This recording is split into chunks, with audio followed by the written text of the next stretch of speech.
Hi, everybody. Welcome to Artist Shorts. Yes. It's our new segment. I wasn't quite prepared to go on, just like bam. Well, we are. Yes, here we are. Here we are. Sunday morning, 10 a.m. Eastern Standard Time. We're going to be doing this on Sundays at this time to sort of give a new home to our Artist Birthday segment. And it allows us to make that segment a little bit longer. Yes, it does. Because on the large glass on Tuesday night, it was getting to be too much. It was too much. So I'm Terri. I'm Todd. You may not know us already, but we have a show on Tuesday nights called The Large Glass, 8 p.m. Eastern Standard Time, where we bring you an artist in their studio, an artist that we show as a slideshow, an art-related theme or topic. We talk for about an hour. Yeah, it's very engaging. There's an interactive chat where you can kind of participate in the dialogue. It's fun. We really enjoy it. We've been doing it for over a year. We're 60 episodes in. Birthdays, however, were this segment during that show that we would go through individual artists' birthdays, rapid fire, show you a picture of the artist and one image of their work and say happy birthday to them. The problem is it ate into the bigger part of the main show. And two, we wanted to give you a little bit more meat on each one of those artists. So we decided to do this. Yes. Now, in my opinion, birthdays are really important. It's a great time to reflect on artists that are no longer with us, usually, although some of them are. And it's just a moment to pause and remember them and think about their artwork. We often need art history to move forward, so it's very important that we explore these artists. Agreed. And also, I like the idea of us taking this broadcast, which will be on YouTube, it'll be on Facebook, it'll be in all the locations we normally are, and then chopping it up into smaller segments, smaller little capsules, so that we have these as individual snippets going forward. Right. Yeah. Okay. So for those of you also that are watching this broadcast on YouTube down the road, please don't forget to like and subscribe to the channel, because having your support is always a great thing, and we appreciate that. Yes. Now, I will say on Tuesday nights, we often pair our beverage with the artist. And usually it's a glass of wine or a beer or maybe a cocktail. It's Sunday morning. We're not doing that. We're just drinking a little bit of coffee. The reality is we're having this show to prove to all of you that we're not raging alcoholics. And I'm having a little bit of tea. Yeah, I like this show because it's a little bit more casual. I mean, the large glass is casual. Yeah, it's pretty casual. This is like Sunday We're morning. in a bar. We're in a diner this morning, so It's a cafe. it's a cafe. And Yes. it's super casual. All right, well, why don't we get to it? Yeah, you want to do one? Yeah, let's do it.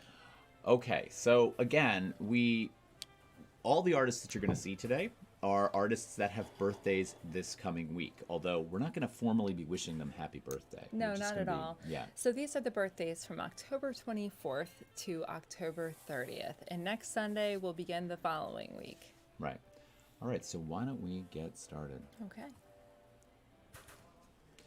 And all of a sudden, things stop working. Okay. Okay, our first artist. Well, I mean, we can... We have a whole slew of artists. So to begin with, this is Andrea Della Robia. He was born on October 24th, 1435. He's a famous Renaissance Italian sculptor. There's some conflicting birthday info when I was looking at my research. Some articles said that he was born on October 20th. There's also other articles saying that he's born on October 24th, but in any event, this is his birthday, 1435. He is known for creating sculpture, usually in ceramics, although he does also work with enamel. Beautiful relief work in friezes, lavabos, fountains, Rhea tables, medallions with Jesus, Madonna, and Child on them. Very ornate flowers around them, so it's his birthday coming up. So happy birthday. Okay. I got a few more here. I love this work, Yes. actually. And I feel like this is... Now, you've been to Italy. Have you seen his work in person? Maybe not his work in person, but this style of work, this type of work prevalent, and I actually believe that I saw it was this piece. Now I don't remember if it was a piece in this vein. It might have been this exact piece, but no. Okay. I'm gonna just go with a no on I've been to Florence probably when I was 17 years old and didn't appreciate art history, and I saw his work live. He always reminded me some of his pieces of cameos with that blue background and the ceramic sticking through. So well, and one thing we tend to forget when we see marble sculpture, when we see carved marble sculpture, and I think this is a really good reminder of that, is often, almost always, that marble sculpture was in fact painted. So if we look at, you know, the Parthenon, and we look at some of the sculpture work that was in the various pediments in different areas, those were brightly colored. yes, That paint has deteriorated and disappeared over time. So Della Robia's work shows us that that paint, in fact, did exist, and it's nicely preserved. It adds a certain kind of painterly quality to what we see. And of course, you know, the various themes, the various Christianity themes that are present in it have a weird's a terrible word to use, but it has a very interesting new life that we don't necessarily get out of the original carved marble pieces that we tend to see. So, okay. all right, what do we got after that? Yeah, this is like Sunday We're mornings just gonna are keep. rough. Yes, they are. Sunday rough. mornings I are don't rough. know what your Saturday night was like, but yeah, they are a little bit rough. You know what my Saturday night was like? What? I was stuck in a corn maze with a You bunch of were kids. stuck in a corn maze. I was at a corn maze that was like 50 acres. Yeah. An incredibly complicated patterned corn maze that we didn't even enter until like 7:10 at night. Yeah. It was pitch dark. There had to be, throughout the entire corn maze, I'm gonna conservatively guess 500 people. Oh wow. But they were all spread out, and you could hear them in and amongst the sort of. Sounds like a horror movie. It was muffled. It was, you know, very strange. Did you take any recordings? No, because it was just the people that were around us were talking. There was no way to make it. It would have been cool to be nestled deep into the corn maze and do a recording, because that sound coming from all over was haunting. Wow. So strange. Okay. Yeah, that was what my Saturday night was Okay. like. Anyway. Yeah. All right, let's dive back into let's do another one. Let's do another one. Pablo Picasso. He was born on October 25th, 1881. His name actually has lots of names intertwined in there, and I did not write them all down, but they are a lot of family names. In any event, he was a Spanish painter, sculptor, printmaker. He was also into theater design. Here he is in his underwear. This is artist shorts. Those are so. and here we have the artist here we shorts. have the artist in his shorts. His work is typically categorized by periods. We have the blue period, and we have the rose period, and we have the African influence period, Cubism, Surrealism. Sometimes he returns back to his neoclassic, some neoclassic origins. You're looking at me like, let's pick it up, Todd. Yeah, let's pick it up. You know, Picasso, in terms of his influence on Cubism, was, of course, probably the most obvious person we think of when we think about Cubism. There are many others that, you know, we can consider and compare and contrast in with Picasso, and we're going to have a bunch of other videos like that down the road. But, you know, when we look at Picasso's work and we sort of take it apart, for those of you who have not experienced or looked at Cubism or understand Cubism, imagine a painter considering the subject from every possible angle at one time, rather than thinking about it from the standpoint of a three-quarter view or a full-on front view. This is, in fact, all of those views together. And so what we wind up are these incredibly fragmented or awkward-looking images that we sometimes have a hard time taking apart. But, so, like, for example, in this one that we're looking at right now, you notice that the female figure's eyes appear as if they're in two different directions. It almost seems to suggest the multiple positions her head might have been in when these two were either kissing or embracing, but it's both an action and a stillness at the same time. And I believe you said that last picture was a portrait of us. It does look like a portrait of us because his eyes and his brow are just, Yes, a little bit over there, the top. Yeah. pronounced. Yes, very pronounced. Yeah. So, there are images that, Picasso's sort of style towards Cubism and his sort of at certain times becomes a bit surreal, at other times seems to be firmly nestled in analytic Cubism, meaning that sort of analysis of what's being observed and that sort of fragmentation taking apart. Of course, he's famous for several paintings that we may or may not know of, but this is Guernica, probably one of his most famous images of all time. And the second one, which would be Demoiselle d'Avignon, which can be seen at the Museum of Modern Art. So African masks are a huge influence with Picasso's work. The figure, obviously. Picasso has a shady history in terms of how he used to treat women. We can't deny that. I think that should be stated. No, we can't. That is part of the history. Unfortunately, he was a known womanizer, and he has been quoted saying some fairly misogynistic things. But his role in the art history canon is not to be overlooked. He's a very prominent painter and artist. I think it's important that we when you say it's not to be overlooked, I totally agree. He's got his place in art history, and I think we also always need to recognize who he was as a person, and that sort of side of him that was not so pleasant. Yes. Right. So we don't want to shadow over that.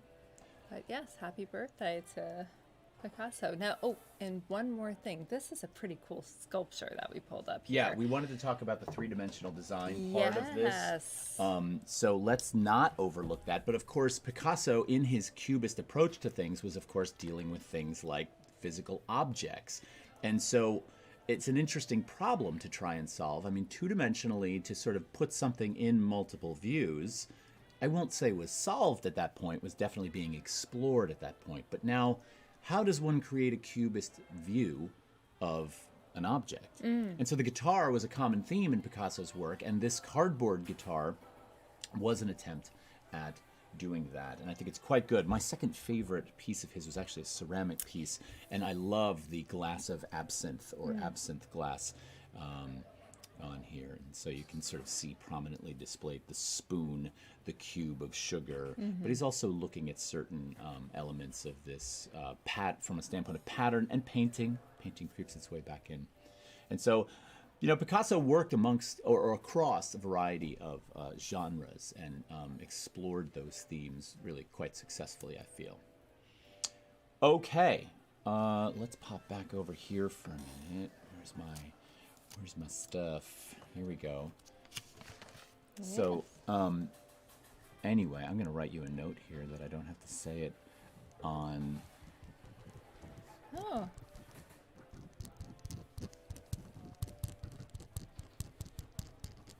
Okay. Right? Okay. Because now we got two that are. Oh. Ah, so on Sunday morning, you get to watch us argue. Yeah, a little we're bit. gonna have some banter. We're gonna have some banter. Okay, so here's what the banter is about. Because we want these videos to live on as individual little capsules that we extract from this show, so that they can sort of be about the artist.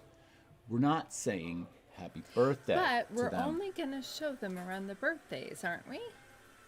Correct. So if we're showing them around the birthdays, it's appropriate to say happy birthday. So you don't think anyone will ever wind up on YouTube looking through our channel? They might, and there's nothing wrong with that. I won't say it again. I just am trying to go with what we agreed on in the beginning. Okay. But to be fair, we also said we wouldn't say up next when we're doing the filming thing, right? I think I have some laundry. Just stare at it. Okay. All right. Up next. Okay. You want to do another one? Of course. Okay. This is Hilma F Clint. She was born on October 26, 1862. I love her. She's a bit of a mystic, and that's mostly where her art comes from. She formulated a group with several other women, and they were known as the Five, and that stands for the Edelweiss Society. And they were 5 women who were inspired by mysticism and theosophy, the paranormal. And they would hold seances to contact old artists, usually master painters. She often felt that she was more of the vehicle for painting, that her hand was guided by something else.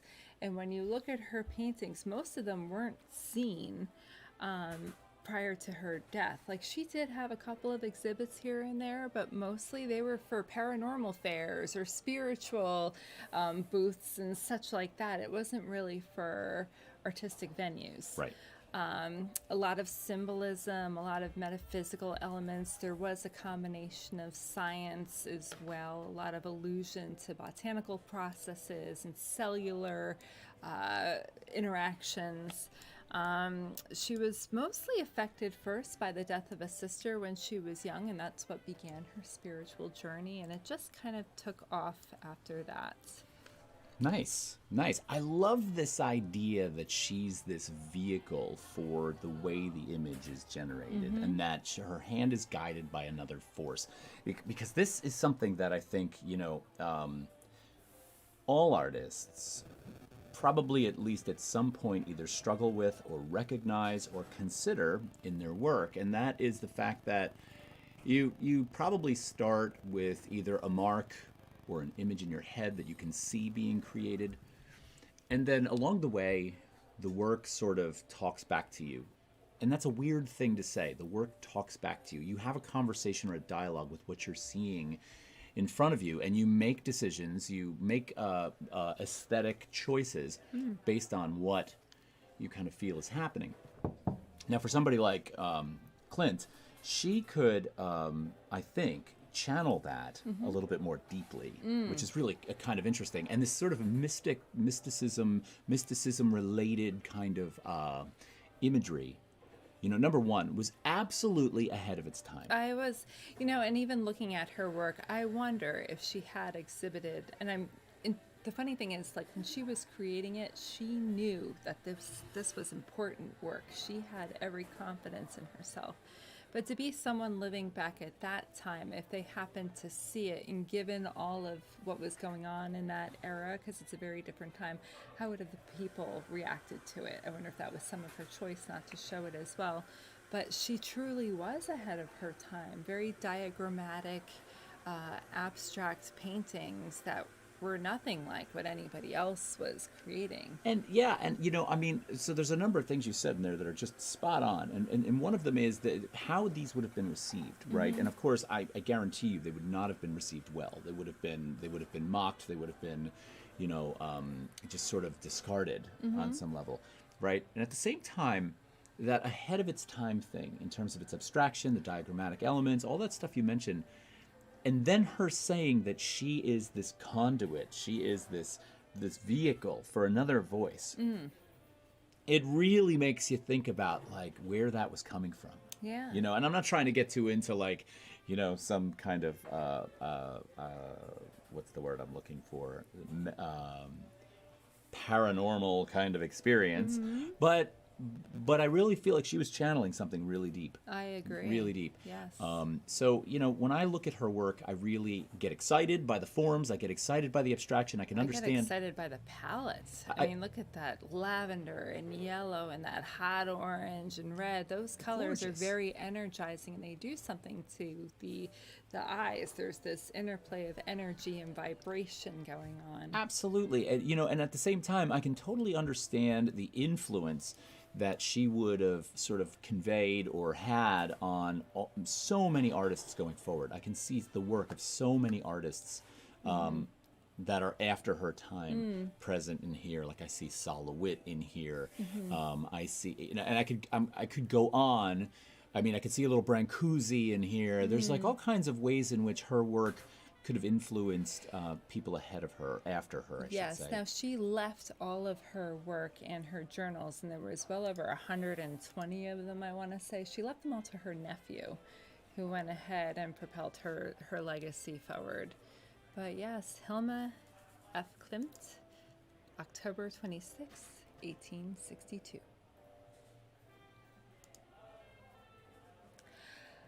Was that better, my dear? Oh, man, you're going to pump that one right to the end. Yes. I'm just making sure that we're doing this okay. It was flawless. Oh, that's fantastic. Other than my mouse clicking. And, Yes. because all my buttons. So all my buttons have speaking of metaphysical and Hilma, I'm drinking tea. It's one of those yogi teas. It's detox, and it comes with almost like this little fortune. I don't know if anybody else drinks that kind of tea, but mine says love is the highest of all virtues. That's my little thought of the day. Oh, Yes, I like that. maybe Hilma is speaking through me through the tea. I don't know. Right now, my coffee is this is cup number 2 for the day, so I've barely gotten started. Okay. All Shall we right. move on? Yeah, we got to move on because we've got many we more. have a couple. This was a heavy birthday week. Yeah, it really was. All right, let's see what we got here. This is part of the problem with my buttons That's not okay. working, but yeah, who cares, right? We're gonna cut it up later. We're gonna chop this. We're gonna chop it up. Okay. All right, talk to me. Okay. Who are we looking at? Who are we looking at? This is Vasily Oh, Varushagen. Varushagen. Yeah. You know how I remember his name? Varushagen. Varushagen. Very shaken. He's very shaken. He's Very very shaken. shaken. Yeah, very shaken. It's a great name. Okay, so this is Vasily Varushagen. He was born on October 26th, 1842. He was mostly known as being a Russian war artist. He is one of the first recognized famous artists that Russia produced. His work was also very controversial. Because he was painting war scenes, he didn't paint them in the style of pomp and circumstance and ceremony and all that glory that usually commanders want you to paint. He painted the atrocities of war and the violence and all of the gory aftermath. And that was something that caused his work to be banned in Russia.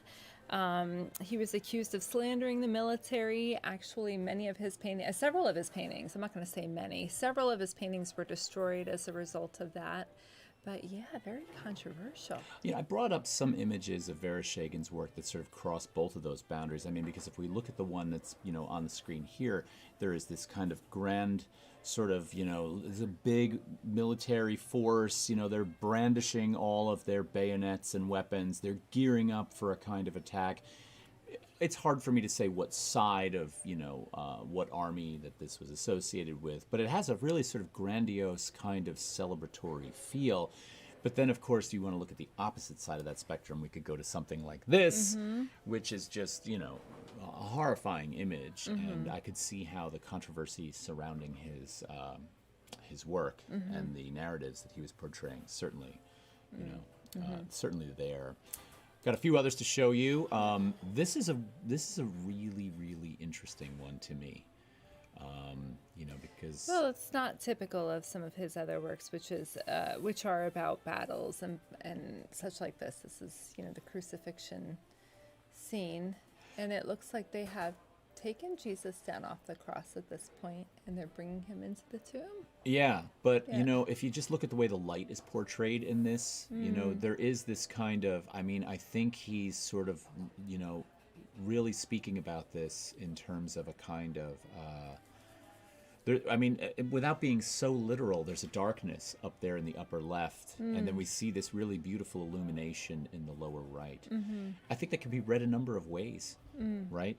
I think that this was a really somber painting with just one sort of glinting moment. But if you think about it, if they are putting him in the tomb, that's a moment that's not a pleasant moment, right? That's a dramatic and sad moment. Yet there's an illumination down there, right? But in Christianity, it's also I don't want to say a positive moment, but in hindsight, according to the story. Yeah, You know, it's foreshadowing something. It's foreshadowing something greater. So there is a warmth to that message. Yeah, and I also really love the portrayal of light in this. It's really quite nice, especially that little break in the clouds up at the top, and how it almost seems to shine down on that space at the bottom. Back to our skulls. Let's take a look at a couple more. This is an interesting painting. Do you know how he died? How Varushagen died? Yes. How? He went down on a ship. He had joined, he was invited along. It was called the Petropavlovsky. It was a battleship. The commander had invited him to come on since he was an artist, and it was attacked and hit by 2 mines, and it sank with the majority of the crew as well as him. No so kidding. He went down on assignment, kind of, if you look at Almost it that as way. dramatically and, Yes. and dismally as some of the images he painted. Yes. God, what a horrible death. Yeah, what a horrible death. Huh. So, all right. So Varushagen's got a really interesting history. He crosses a lot of different sort of subject matter in his work, and I feel like he's definitely a good one to look at. He is. We can get a lot of different feelings from him as we sort of check out his work. Yeah. Okay. Let's see. We're getting up onto that half-hour mark. We said we were Wow, going to these cut do it, and take we still some time. We still have we got to go faster. 5 more. Okay, let's go. We got to go faster. Yes. All right, enough of the small talk. Enough of the small Enough talk. of the banter. Let's take a look.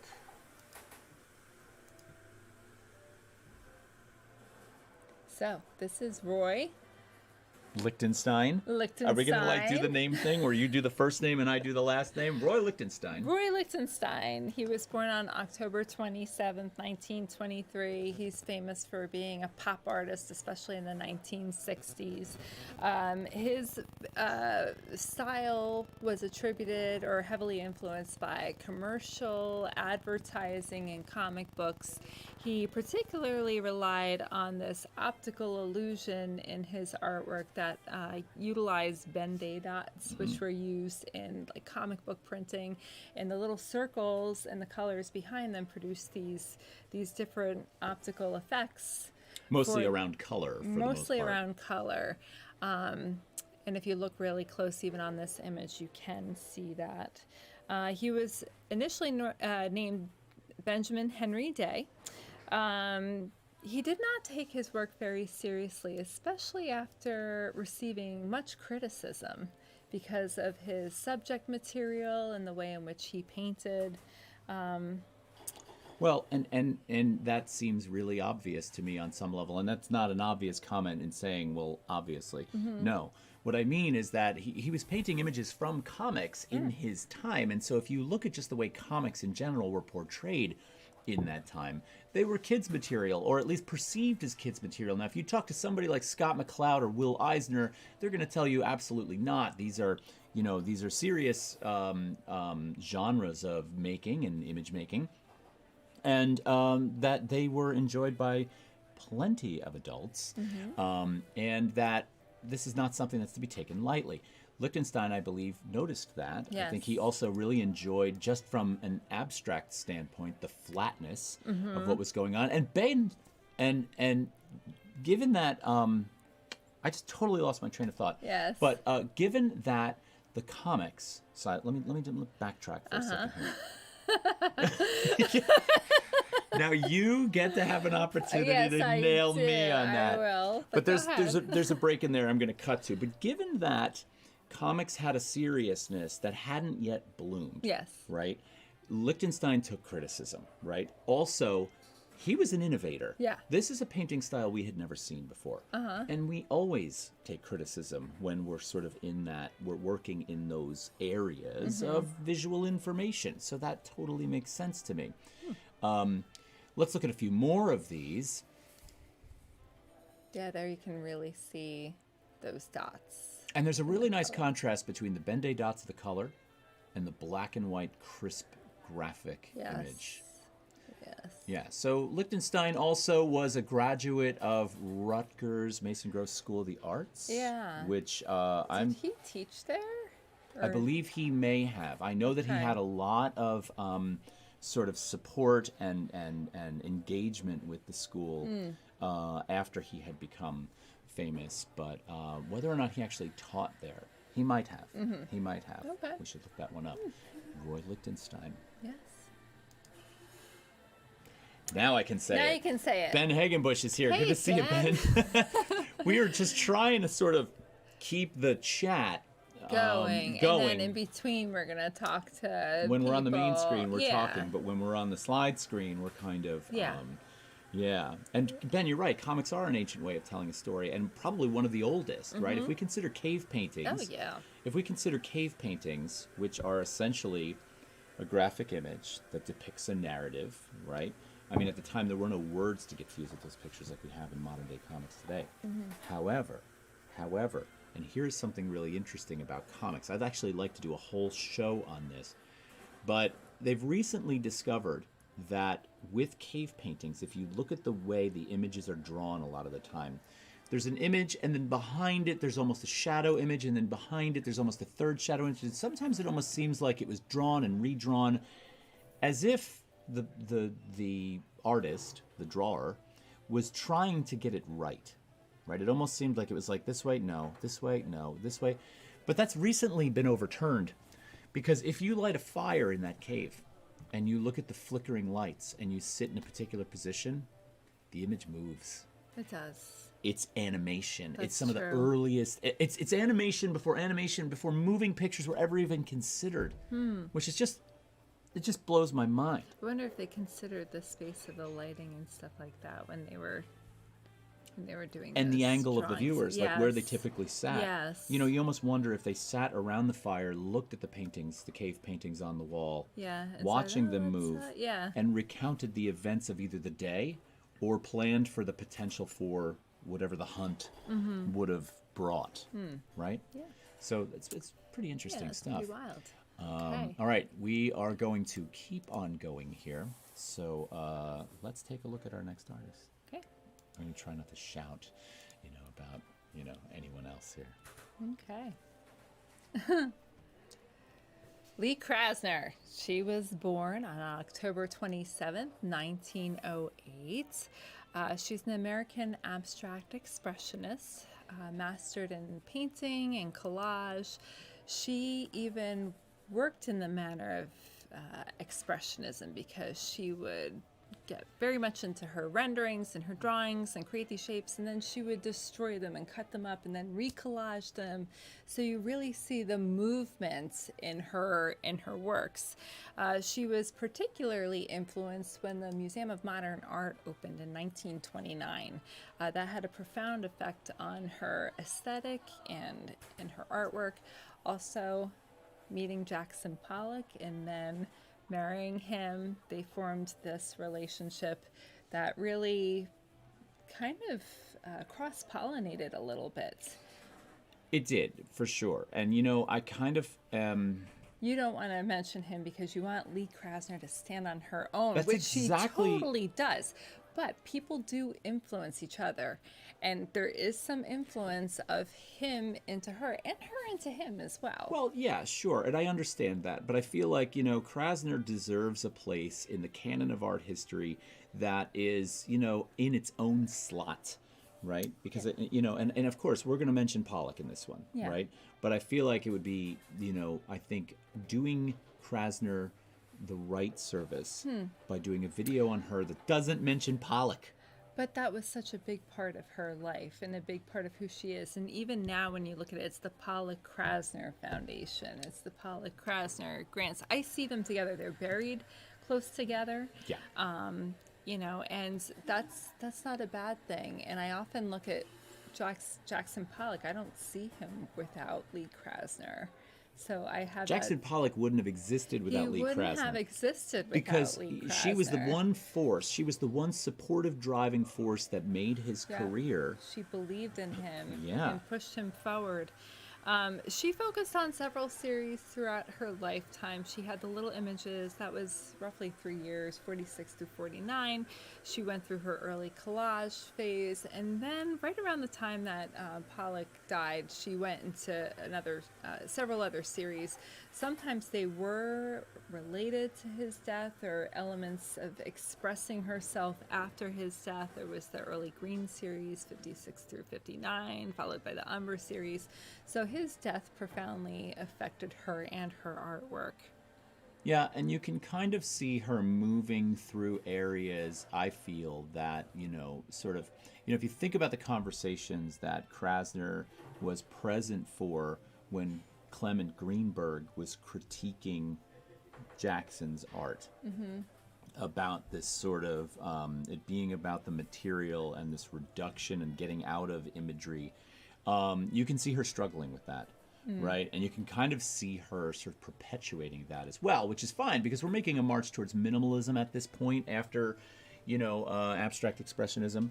And so she kind of seems to be following that and had been heavily influenced by that language.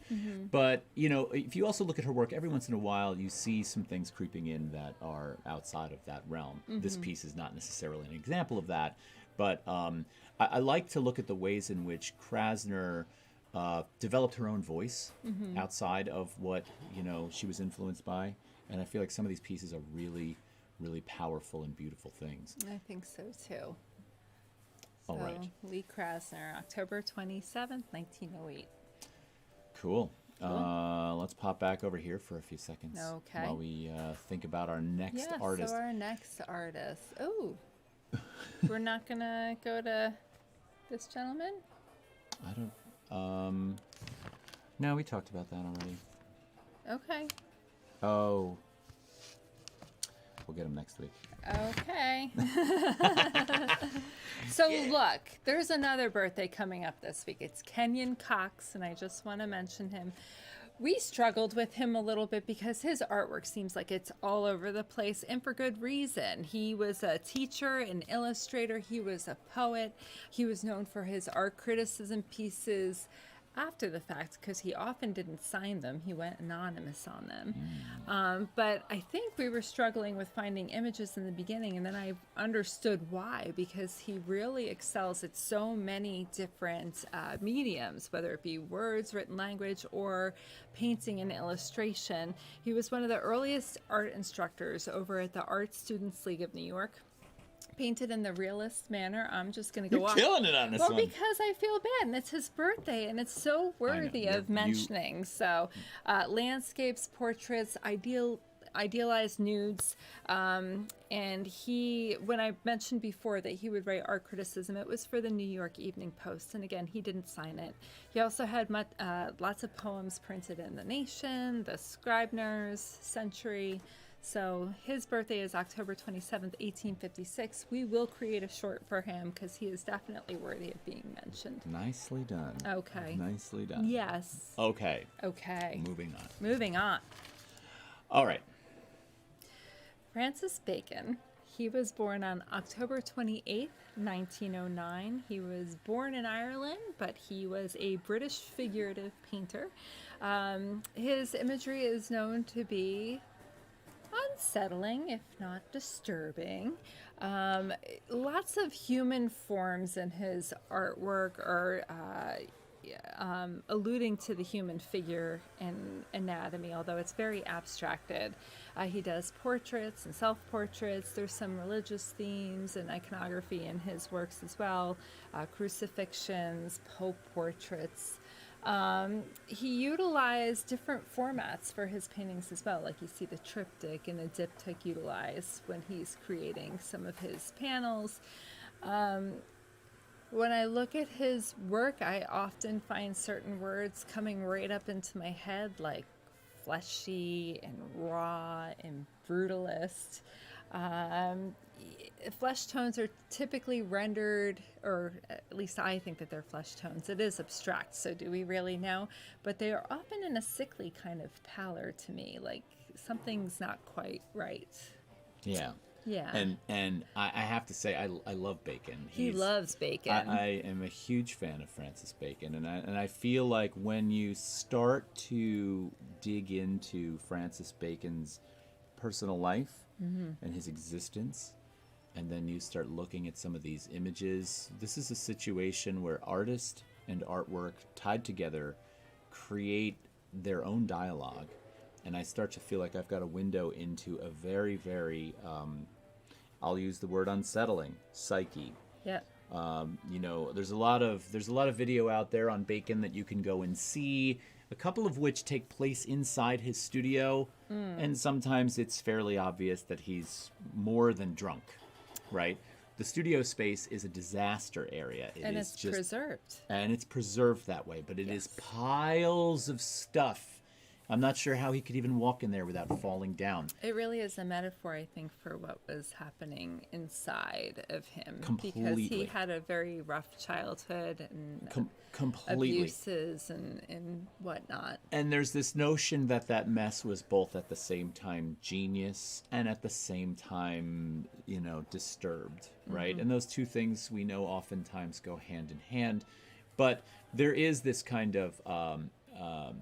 you know, for me, if I'm thinking about the paint and the way these things are painted, and this one, frankly, is a rather crisp one that we're looking at, but there are sort of various shifts in plane, but then there are shifts in transparency, there are shifts in paint application, there are shifts in the way in which surface or figure and ground sort of play off of one another, and they all sort of allude to this kind of temporal nature of the figure. You know, the figure's sort of existence as both a physical body and a psychological being, and the weird kind of difficult spaces to navigate between those two things is very, very touching to me, very, very haunting to me, and you know, I feel for this guy, and these paintings get me excited, but they also make me sad. Yes. They give me a little reflection of my own sort of struggles sometimes, but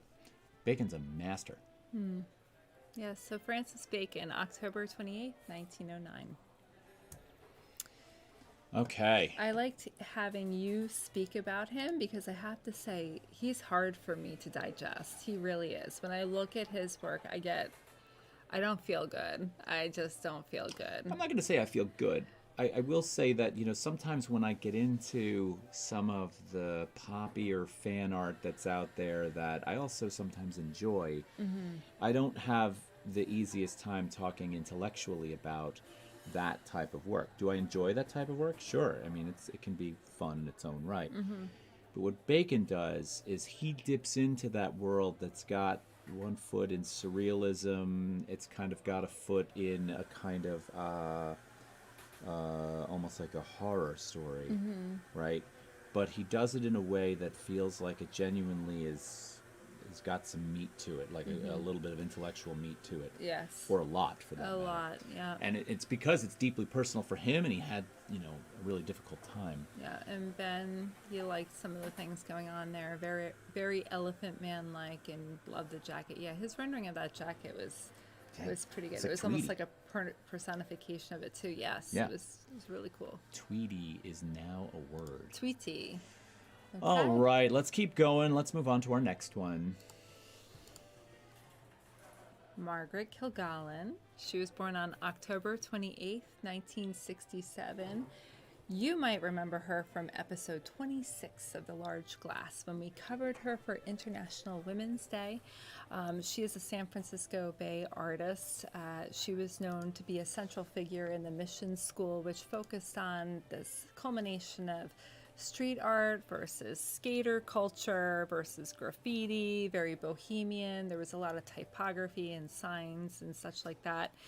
She was with her husband, Barry McGee, who was also a major player in the Mission School. They're typical, just to go into the Mission School real quick, spray paint, ballpoint pens, scraps anywhere. Margaret used these very same elements in addition to end papers and books, because she had a former job preserving books, and she had access to them. She did have a tag. She went by either Meta or Matoki, named after Matoki Slaughter, who was a clawhammer banjo player. She was a big influence on Margaret Kilgallen. Lots of her artwork deals with typography, symbolism. She typically uses gouache or acrylic paint on recycled cardboard and end papers. Not much of her work remains. A lot of it just kind of disappeared after her death. She did die an untimely death of cancer right after her daughter was born. She was very young. But yeah, Margaret Kilgallen. Well, I think the thing about Margaret's work that gets to me most is the sort of, there was a very direct and I don't want to say laissez-faire, because that's not quite the right word. That implies a kind of irresponsibility. But she was not necessarily concerned with traditional ways of displaying art when she would have a gallery exhibition. Now, this is, of course, indicative of the fact that she's a street artist first and foremost.